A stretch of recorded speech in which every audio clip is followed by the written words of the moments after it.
There is a vintage jetliner sitting in an aviation museum right now whose cabin was so loud, narrow, and intensely alive that it never allowed you to forget you were suspended 7 miles in the air. It was a machine that defined the very dawn of the jet age, yet its legacy isn't found in a specification sheet.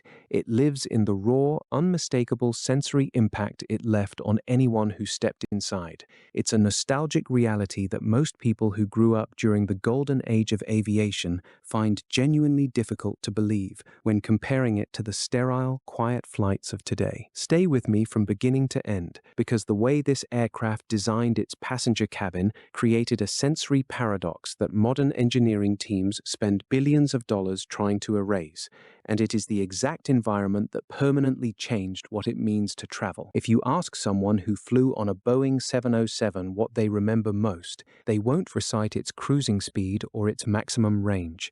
They remember the noise, the deep guttural vibration that shook the floorboards during startup, the incredibly long, agonizing takeoff roll where the engines roared with an untamed fury.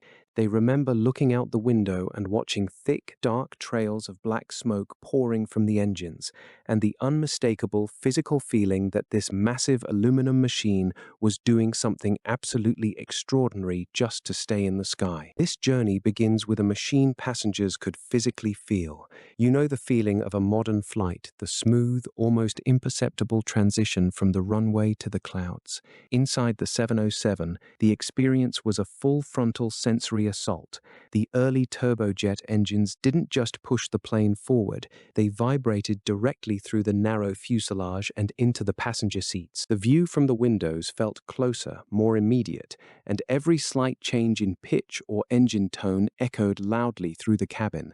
The acceleration wasn't a gentle nudge, it was a firm, heavy press against your chest. What this means for the experience is that the aircraft delivered a massive amount of sensory information directly to you. The sheer mechanical drama of the flight, if you let the physics land, was staggering. To understand why these early jets felt so incredibly dramatic, you have to look at the engineering behind the sensations. It was entirely unrefined compared to modern standards. Older jet engines were completely unisolated from the airframe, and early sound insulation technology was rudimentary at best. To get these massive airframes off the ground, early models relied on a system called water injection. The 707 was introducing millions of travelers to jet speeds for the very first time.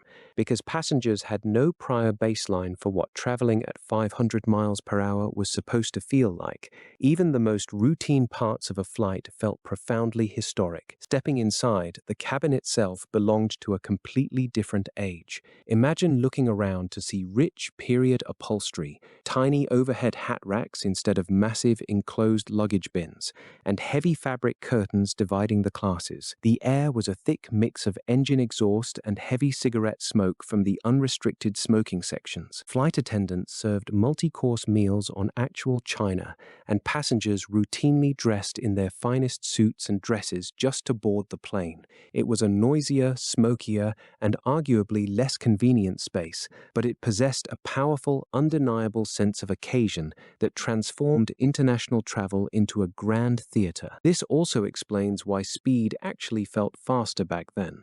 While a modern airliner flies at a very similar cruising speed to the 707, it uses advanced aerodynamics and massive high-bypass turbofans to completely isolate you from the environment. The 707 communicated motion aggressively. It translated every pocket of air, every adjustment of the throttle, and every mile of velocity directly into the cabin.